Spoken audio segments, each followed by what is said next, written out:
কল্যাণ বন্দ্যোপাধ্যায় নিজের হাত কেটেও ওয়াকফ বিল আটকাতে পারলেন না। কেন্দ্রে প্রত্যেকটি বিরোধী দল একত্রিত হয়ে বিরোধিতা করেও ওয়াকফ বিল আটকাতে পারল না। মোদী সরকার ঈদের পরে একটু দেরি করে হলেও ঈদই নিয়ে হাজির হয়ে গেছে, তারা ওয়াকফ বিল নিয়ে এসেছে। এবার প্রথম থেকেই বিরোধী রাজনৈতিক দলগুলির সঙ্গে সঙ্গেই একাংশ ইসলাম ধর্মাবলম্বী মানুষজন তারা কিন্তু এই ওয়াকফ বিলের বিরোধিতা করেছেন। প্রথম থেকেই তারা তীব্র ক্ষোভ প্রকাশ করেছেন এই বলে যে এই বিলের মাধ্যমে কেন্দ্রীয় সরকার তাদের ধর্মীয় বিষয়ে হস্তক্ষেপ করতে চাইছে। যদিও প্রথম থেকেই বিজেপির বক্তব্য ছিল যে আসলে ওয়াকফ সম্পত্তির যা সুবিধা রয়েছে একটি নির্দিষ্ট গোষ্ঠী সেটা ভোগ করে আর সাধারণ মুসলিমরা এগুলো থেকে বঞ্চিত হন। এই নতুন বিলটা নিয়ে আসলে সাধারণ মুসলিমরা বঞ্চিত হবেন না, বরং সাধারণ মুসলিমরা উপকৃত হবেন। সরকারের ছিল এটাই বক্তব্য যে এই কারণেই আমরা এই বিলটা নিয়ে এসেছি এবং তারা বিল পেশ করেছে। এবার বিষয়টা হচ্ছে যে এই বিলে কি বদল এসেছে না এসেছে সেগুলো বলার আগে ছোট্ট করে ব্যাকগ্রাউন্ডটা একটু বলে দিই। এই বিলটা প্রথম উপস্থাপিত হয়েছিল 2023-এ। তারপর এই নিয়ে ঝগড়া ঝামেলা অনেক কিছু হওয়ার পর এই বিলটাকে পাঠিয়ে দেওয়া হয় জয়েন্ট পার্লামেন্টারি কমিটিতে আলোচনার জন্য, যে সমস্ত দলের সাংসদরা রিপ্রেজেন্টেটিভরা সেখানে উপস্থিত থেকে এই নিয়ে আলোচনা করবেন, কি কি বদল করার দরকার আছে এই বিলে বদল করে সেটাকে আবার নতুন করে পেশ করা হবে। তো জানা যায় যে এই জয়েন্ট পার্লামেন্টারি কমিটির মাথায় থাকবেন বা এই কমিটিটাকে হেড করবেন বিজেপির একজন সাংসদ জগদম্বিকা পাল। এরপর এখান থেকে ফাইনালি এই জয়েন্ট পার্লামেন্টারি কমিটি থেকে ফাইনালি যে বিলটা বেরোয় সেখানে দেখা যায় 14টি বদল করা হয়েছে, 14টা অ্যামেন্ডমেন্ট রয়েছে।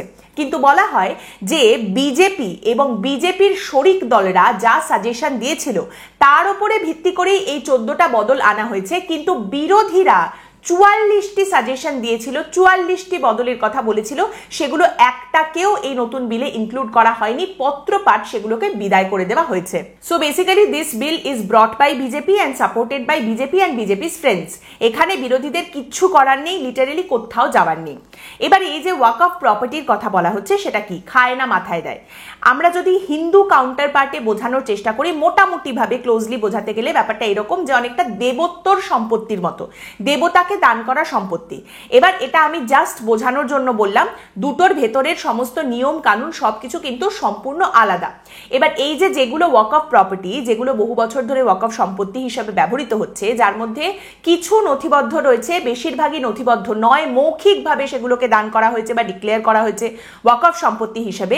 এই ধরনের যে প্রপার্টি বা জমিগুলো রয়েছে সেগুলো ওয়াকফ সম্পত্তি হিসেবে ধর্মীয় কাজে ব্যবহৃত হয়, মানে ধরুন সেখানে মসজিদ রয়েছে, মাজার রয়েছে, এই সমস্ত কাজে ব্যবহৃত হয়, অথবা সেখান থেকে যে উপার্জনটা আসছে সেটাও সম্পূর্ণভাবে ধর্মীয় বা চ্যারিটেবল কাজে ব্যবহৃত হয়। মানে মসজিদ, দরগা, মাদ্রাসা, গোরস্থান, বৃদ্ধাশ্রম, অনাথাশ্রম এই ধরনের জিনিসপত্র মেনটেন করার ক্ষেত্রে ব্যবহার করা হয়ে থাকে। এবার এই প্রপার্টিগুলো নিয়ে অনেক সময় ডিসপিউটও হয়। এবার ধরুন এই ওয়াকফ প্রপার্টির মধ্যে অনেক কিছু পড়ছে, এখানে মসজিদ আছে, দরগা আছে, মাজার আছে, স্কুল আছে, মাঠ আছে, বাজার আছে, এরকম অনেক জিনিসপত্র রয়েছে। কাজেই এটা যেহেতু ওয়ান ক্লাস অফ প্রপার্টি নয়, তাই এখানে অনেক কমপ্লেক্স, অনেক জটিল বিষয় রয়েছে। আর এখানে যখন প্রপার্টি নিয়ে ডিসপিউট হয়, যেমন অনেক সময় এই অভিযোগ উঠে আসে যে আমার সম্পত্তি ছিল, এটাকে আমি দান করিনি, কিন্তু এটাকে জোর করে ওয়াকফ সম্পত্তি হিসেবে দখল করে নেওয়া হচ্ছে, ওয়াকফ বোর্ড নিয়ে নিচ্ছে। আবার এই অভিযোগও সামনে উঠে আসে যে আসলে এটা ওয়াকফ সম্পত্তির ছিল, কিন্তু এই ওয়াকফ সম্পত্তিকে অন্য কেউ দখল করে নিয়েছে, অন্য কোনো কাজে লাগানো হচ্ছে। তো এই ওয়াকফ সম্পত্তি নিয়ে যখন কোনো এই ধরনের ডিসপিউট উঠে আসে, সেটাকে কিন্তু নর্মাল প্রপার্টি ডিসপিউট হিসেবে ট্রিট করা যায় না। তার কারণ বলা হচ্ছে ওয়াকফ সম্পত্তিটা কি না, পবিত্র ধর্মীয় বা দাতব্য হিসাবে ইসলামে নির্ধারিত উদ্দেশ্যে স্থাবর বা অস্থাবর সম্পত্তির স্থায়ী উৎসর্গ। এবার ইন্টারেস্টিং বিষয় হচ্ছে, বলা হচ্ছে বর্তমানে ওয়াকফ ট্রাইব্যুনালের সামনে হাজার হাজার মামলা পেন্ডিং রয়েছে ওয়াকফ সম্পত্তি নিয়ে। এবং খুব ইন্টারেস্টিংলি এখানে একটি পরিসংখ্যান বলছে যে এখানে এইরকম প্রায় 9000-এর বেশি মামলা রয়েছে ওয়াকফ প্রপার্টি ডিসপিউট নিয়ে, যে মামলাগুলি মুসলিম সম্প্রদায় করেছে ওয়াকফ পরিচালনাকারী সংগঠন বা প্রতিষ্ঠানের বিরুদ্ধে। কিছুদিন আগে পশ্চিমবঙ্গেও কিন্তু ওয়াকফ সম্পত্তি নিয়ে বিতর্কিত একটি জায়গা তৈরি করা হয়েছিল, যখন এআইএমআইএম এর তরফ থেকে এই দাবি করা হয় বা অভিযোগ করা হয় যে মমতা বন্দ্যোপাধ্যায় পশ্চিমবঙ্গের প্রচুর ওয়াকফ সম্পত্তি এদিক ওদিক করেছেন, এই নিয়ে নয়ছয় করেছেন। এবং তারই সঙ্গে এই দাবি সামনে রাখা হয় যে কলকাতার দুটি প্রপার্টি, ইডেন গার্ডেন্স এবং ফোর্ট উইলিয়াম, এই দুটো আসলে ওয়াকফ সম্পত্তি। এটা কিন্তু একেবারেই সঠিক তথ্য নয়, বিভ্রান্তিমূলক তথ্য, অসত্য তথ্য। এই দুটো ওয়াকফ সম্পত্তি নয়। কিন্তু এটাও ঠিক কথা যে পশ্চিমবঙ্গে প্রচুর ওয়াকফ সম্পত্তি রয়েছে। কিছুদিন আগে রাজ্যসভায় বিজেপির একজন সাংসদ এই প্রশ্ন করে জানতে চেয়েছিলেন যে পশ্চিমবঙ্গে কতগুলো ওয়াকফ সম্পত্তি রয়েছে, এবং সেখানে যে তথ্য সামনে রাখা হয় উত্তরে, সেখানে বলা হয় পশ্চিমবঙ্গে 80,000-এরও বেশি কিন্তু ওয়াকফ সম্পত্তি রয়েছে, যার মধ্যে 380টি ওয়াকফ সম্পত্তি দখল হয়ে গেছে। এবং খুব ইন্টারেস্টিংলি এর মধ্যে দুটি অত্যন্ত অভিজাত ক্লাব রয়েছে কলকাতার, একটা হচ্ছে রয়্যাল ক্যালকাটা গলফ ক্লাব এবং আরেকটা হচ্ছে টালিগঞ্জ ক্লাব। বলা হয় এই দুটো ক্লাবই কিন্তু অ্যাকচুয়ালি ওয়াকফ প্রপার্টির ওপরে রয়েছে। কিরেন রিজিজু যখন এই বিলটা পাশ করা হয় লোকসভায়, তখন পূর্বতন ইউপিএ সরকারকে আক্রমণ করেন এবং কিরেন রিজিজু বলেন যে নরেন্দ্র মোদী প্রধানমন্ত্রী হয়ে আসার পর নরেন্দ্র মোদী ক্ষমতায় এসে ওয়াকফের হাতে সংসদ ভবনের অধিগ্রহণ আটকেছেন, না হলে পূর্বতন ইউপিএ সরকার তো সংসদ ভবনের জমি এবং বিমানবন্দরের জমি ওয়াকফের হাতে তুলে দিয়েছিলেন। যাই হোক, তো এইবার এই যে ওয়াকফ বোর্ড নিয়ে কথা হচ্ছে, ওয়াকফের 3টি স্তম্ভ রয়েছে, 3টে গভর্নিং বডি রয়েছে বলা যেতে পারে। একটা হচ্ছে সেন্ট্রাল ওয়াকফ কাউন্সিল, একটা হচ্ছে স্টেট ওয়াকফ বোর্ড এবং আরেকটা হচ্ছে ওয়াকফ ট্রাইব্যুনাল। এবার সেন্ট্রাল ওয়াকফ কাউন্সিল কি করে, তারা সরকারের সঙ্গে এবং স্টেট ওয়াকফ বোর্ডের সঙ্গে মিলে নীতি নির্ধারণ করে, কিন্তু তারা সরাসরি ওয়াকফ প্রপার্টি কিন্তু হ্যান্ডেল করে না বা কন্ট্রোল করে না।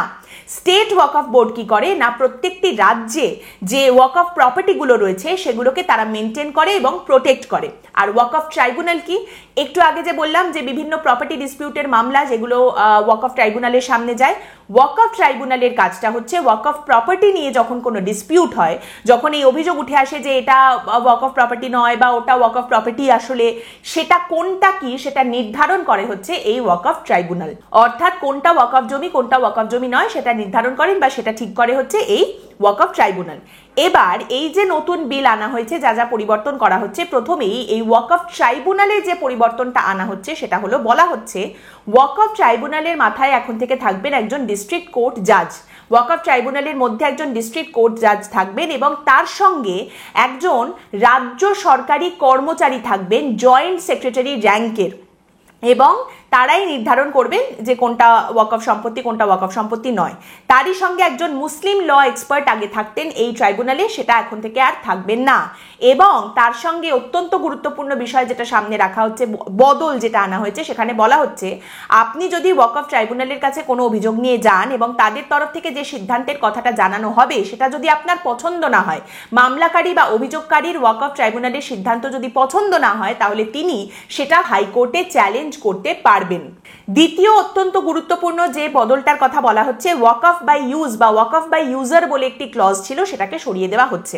সাধারণত 3 রকম ভাবে ওয়াকফ প্রপার্টিকে আপনি ওয়াকফ প্রপার্টি বলতে পারতেন: 1 দানের মাধ্যমে, 2 ডিক্লারেশনের মাধ্যমে এবং 3 ওয়াকফ বাই ইউজ, অর্থাৎ একটা জায়গা যেটা বহু বছর ধরে ওয়াকফ প্রপার্টি হিসেবে ব্যবহৃত হচ্ছে, কোনো ধর্মীয় কাজে ব্যবহৃত হচ্ছে বা চ্যারিটেবল কাজে ব্যবহৃত হচ্ছে, অনেক বছর ধরে ব্যবহৃত হচ্ছে বলে আপনি সেটাকে ওয়াকফ প্রপার্টি হিসেবে ডিক্লেয়ার করছেন। এইটা ছিল ওয়াকফ বাই ইউজ। এই ক্লজটাকে সরিয়ে দেওয়া হয়েছে, কারণ অনেক ক্ষেত্রে দেখা যায় যে এই অভিযোগ উঠে আসে যে একটা জায়গা বহু বছর ধরে ওয়াকফ প্রপার্টি হিসেবে ব্যবহৃত হয়েছে, কিন্তু তারপর সেই জমি বা জায়গা যার ছিল তার ছেলে মেয়েরা বা উত্তরাধিকারীরা সামনে এগিয়ে এসে বলেছেন যে আমাদের বাবা মা কোনোদিনই এই জায়গাটা কিন্তু ওয়াকফ হিসেবে দান করে যাননি বা ডিক্লেয়ার করে যাননি, তাহলে ওয়াকফ প্রপার্টি বলে এটাকে কি করে আপনারা নিয়ে নিতে পারেন। তো এই ডিসপিউটের জায়গাটাকে সরানোর জন্য ওয়াকফ বাই ইউজের ক্লজটাকে সরিয়ে দেওয়া হচ্ছে এবং বলা হচ্ছে শুধুমাত্র দানের মাধ্যমে বা ডিক্লারেশনের মাধ্যমেই একমাত্র আপনি ওয়াকফ প্রপার্টি হিসেবে কোনো কিছুকে ঘোষণা করতে পারবেন। এবং তারই সঙ্গে বলা হচ্ছে যে কোনটা ওয়াকফ প্রপার্টি সেটা একটা সেন্ট্রাল গভর্নমেন্টের পোর্টালে রেজিস্টার করতে হবে, অর্থাৎ কেন্দ্রীয় সরকারের একটা শিলমোহর থাকবে, কেন্দ্রীয় সরকারের কাছে পরিষ্কার তথ্য থাকবে যে কোনটা ওয়াকফ প্রপার্টি আর কোনটা নয়। অর্থাৎ আমরা তো এতদিন ধরে জানি এটা ওয়াকফ সম্পত্তি বা এটা তো ব্যবহার করা হয়েছে এতদিন ধরে বলেই এটা ওয়াকফ সম্পত্তি, সেই জায়গাটা বলা যাবে না, এটা নিশ্চিত করা হচ্ছে এই নতুন বিলের মাধ্যমে। তারই সঙ্গে আরো বেশ কিছু বদলের কথা বলা হচ্ছে, যেমন আপনি যদি ওয়াকফে আপনার জমি বা আপনার সম্পত্তি দান করতে চান, তাহলে অন্তত 5 বছর আপনাকে ইসলাম ধর্ম পালন করতে হবে, অর্থাৎ প্র্যাকটিসিং মুসলিম হতে হবে আপনাকে অন্তত 5 বছরের জন্য। আপনি আজ ধর্ম পরিবর্তন করে মুসলিম হলেন আর কালই আপনি জমি দান করলেন ওয়াকফে, সেটা করা যাবে না। দ্বিতীয়ত বলা হচ্ছে মহিলাদের উত্তরাধিকারের যে বিষয়টা রয়েছে সেটাই ওয়াকফে উল্লঙ্ঘন করা যাবে না। তৃতীয় একটি কথা বলা হচ্ছে যে ওয়াকফ বোর্ড যেটা রয়েছে সেখানে সেন্ট্রাল ওয়াকফ কাউন্সিল এবং স্টেট ওয়াকফ বোর্ডে 2 জন করে অমুসলিম ব্যক্তিকে ঢোকানোর কথা বলা হচ্ছে। তারই সঙ্গে বলা হচ্ছে যে কেন্দ্রীয় সরকারের হাতে এই ক্ষমতা থাকবে যে এই ওয়াকফ প্রপার্টি নিয়ে অডিট, অ্যাকাউন্টস এবং রেজিস্ট্রেশনের ক্ষেত্রে কেন্দ্রীয় সরকার আইন তৈরি করতে পারবে এবং সেই আইন ওয়াকফ বোর্ডকে মেনে চলতে হবে। তারই সঙ্গে যেটা আগেও বললাম, যিনি মুসলিম ল এক্সপার্ট একজন, তাকে থাকতেই হবে, যে বিষয়টা ছিল সেটা আর করা হচ্ছে না। মুসলিম ল এক্সপার্টের কোনো দরকার নেই বলা হচ্ছে। তার কারণ হিসেবে বলা হচ্ছে যে মুসলিম ল বলে এখন আর কিছু নেই, যা রয়েছে সবটা ইন্ডিয়ান ল। এবার বিরোধীদের এই বিল নিয়ে কি বক্তব্য, যারা বিরোধিতা করছেন তারা কি বলতে চাইছেন? প্রথমত তাদের বক্তব্য, কেন্দ্রীয় সরকার ধর্মে হস্তক্ষেপ করার চেষ্টা করছে। এই যে কোনটা ওয়াকফ প্রপার্টি কোনটা ওয়াকফ প্রপার্টি নয়, সেখানে দেখা যাচ্ছে জেলা শাসক মুখ্য হয়ে দাঁড়াচ্ছেন। জেলা শাসকই এখানে একদম লাস্ট সে হয়ে যাচ্ছেন, তিনি যা বলবেন সেটাই হবে। এবার জেলা শাসক যেহেতু সরকারি কর্মচারী, সেক্ষেত্রে তিনি সরকারের দিকে ঝুঁকে থাকবেন, এটাই স্বাভাবিক। যদি সরকারের সঙ্গে ওয়াকফ বোর্ডের কোনো প্রপার্টি নিয়ে ডিসপিউট হয়, তাহলে সেক্ষেত্রে জেলা শাসক বায়াসড হয়ে সরকারের পক্ষে রায় দেবেন। কাজেই এটা ঠিক হচ্ছে না একেবারেই। এবং সেক্ষেত্রে ওয়াকফ বোর্ড এই কোনটা ওয়াকফ সম্পত্তি কোনটা ওয়াকফ সম্পত্তি নয় সেটা নির্ধারণের ক্ষেত্রে ঠুটো জগন্নাথ হয়ে থেকে যাচ্ছে। তাদের আলটিমেটলি কোনো ভূমিকাই থাকছে না, জাস্ট গভর্নিং বডি বা একটা জুডিশিয়াল বডি হিসেবে তারা থাকছে, কিন্তু তাদের কোনো সে থাকছে না, সেভাবে কোনো ক্ষমতা তাদের হাতে থাকছে না। দ্বিতীয়ত, আপনারা জানেন, যেটা আগেই বললাম, যে ওয়াকফ বোর্ডে অমুসলিম দুজন করে অমুসলিমকে ঢোকানোর কথা বলা হচ্ছে। এই জায়গাটা নিয়েও প্রশ্ন রয়েছে। ইসলাম ধর্মাবলম্বী মানুষজন একাংশ তারা এই প্রশ্ন করছেন যে বিভিন্ন হিন্দু মন্দির যেগুলি রয়েছে সেগুলোর যে পরিচালনা সমিতি বা নিয়ন্ত্রক সংগঠন রয়েছে বা ট্রাস্টি বোর্ড রয়েছে, সেখানে কি অহিন্দুদের প্রবেশ করতে দেওয়া হবে? সরকার এই যে কথাটা বলছে যে ওয়াকফ বোর্ডকে একটি ধর্মীয় সংগঠন বা সংস্থা হিসেবে না দেখে এটাকে আমরা একটা ধর্মনিরপেক্ষ পরিচালনা বা নিয়ন্ত্রক সংস্থা সংগঠন হিসেবে দেখছি, এটা কতটা ঠিক? যেখানে ওয়াকফ বোর্ড ইসলাম ধর্মের সঙ্গে ওতপ্রোতভাবে জড়িয়ে আছে, তাহলে সেক্ষেত্রে হিন্দু মন্দিরের যে পরিচালনা সংগঠনগুলি রয়েছে, নিয়ন্ত্রক সংগঠনগুলি রয়েছে, সেগুলোকেও কি ধর্মনিরপেক্ষ হিসেবে ট্রিট করে সেখানে মুসলিমদেরকে ঢুকতে দেওয়া হবে? অহিন্দুদের সেই সমস্ত সংগঠনগুলোতে কি বসতে দেওয়া হবে, সেই জায়গাটা দেওয়া হবে? এই যে বেশ কিছু মন্দির রয়েছে, যেমন পুরীর মন্দির রয়েছে, পুরীর জগন্নাথ মন্দির, যেখানে অহিন্দুদের প্রবেশ নিষেধ, সেগুলোর তাহলে কি কোনো পরিবর্তন আসবে? এই বিল যখন লোকসভায় পেশ করা হয়, তখন কংগ্রেসের সাংসদ গৌরব গগৈ বলেন যে এই বিল সংবিধানকে অবজ্ঞা করে, ভারতের সংখ্যালঘু সম্প্রদায়কে অপদস্থ করতে চায় এবং ভারতের সমাজকে বিভক্ত করতে চায়। দেখুন, সম্প্রতি একটি পরিসংখ্যান সামনে এসেছে যেখানে বলা হচ্ছে ওয়াকফ বোর্ডের আন্ডারে প্রায় 3.5 লক্ষ ওয়াকফ এস্টেট রয়েছে এবং 8.7 লক্ষ ইমমুভেবল প্রপার্টি বা স্থায়ী সম্পত্তি রয়েছে ওয়াকফ বোর্ডের। তারই সঙ্গে হিন্দুস্তান টাইমসের একটি প্রতিবেদন সম্প্রতি এই তথ্য সামনে রাখছে যে বর্তমানে আমাদের দেশে এত পরিমাণ জমি ওয়াকফ বোর্ড পরিচালনা করে এবং দেখাশোনা করে এবং এত পরিমাণ জমি তাদের কন্ট্রোলে রয়েছে যে তারা বর্তমানে আমাদের দেশের 3য় বৃহত্তম জমির মালিক। প্রথম হচ্ছে ভারতীয় রেলওয়ে, দ্বিতীয় সশস্ত্র বাহিনী এবং 3য় বৃহত্তম জমির মালিক বর্তমানে আমাদের দেশে ওয়াকফ বোর্ড। এইখানে বিষয়টা হচ্ছে, এই বিলটা যখন লোকসভায় পেশ করা হয়েছে তখন কিরেন রিজিজু তিনি বলছেন যে অনেকেই এই কথা বলে বিভ্রান্তি ছড়ানোর চেষ্টা করছেন, প্রপাগান্ডা করার চেষ্টা করছেন যে এই ওয়াকফ সংশোধনী বিলটা এলে সরকার মুসলিমদের সমস্ত মসজিদ, দরগা এগুলো দখল করে নেবে। কিন্তু এই আইনে পরিষ্কার বলা আছে যে এখনো পর্যন্ত যে জায়গাগুলো, যে প্রপার্টিগুলো, যে জমি সম্পত্তি ওয়াকফ সম্পত্তি হিসেবে নথিভুক্ত করা আছে, সেখানে এই আইন প্রযোজ্য হবে না। সেগুলোর ক্ষেত্রে এই আইন কোনো পরিবর্তন করবে না, বরং এই আইনটা কি করবে না, এর পরে যে সম্পত্তিগুলো ওয়াকফ সম্পত্তি হবে সেগুলো যাতে সঠিক নিয়ম মেনে ঠিকঠাকভাবে হয় সেটাকে নিশ্চিত করবে। তারই সঙ্গে কিরেন রিজিজু বলছেন এই আইন বা বিলের সঙ্গে ধর্মীয় আবেগের, ধর্মীয় বিশ্বাসের কোনো সম্পর্ক নেই, ধর্মীয় বিশ্বাসে এই আইন কোনো আঘাত দেবে না, শুধুমাত্র সম্পত্তির ব্যবস্থাপনাকে যাতে আরো সুগঠিত করা যায় সেই কারণেই এই আইন, এই বিল নিয়ে আসা হচ্ছে। সরকার এটা বলছে, কিন্তু আমাদের দেশের ইসলাম ধর্মাবলম্বী মানুষজন, মুসলিম সমাজ, তারা কি এটা বিশ্বাস করছেন বা করবেন?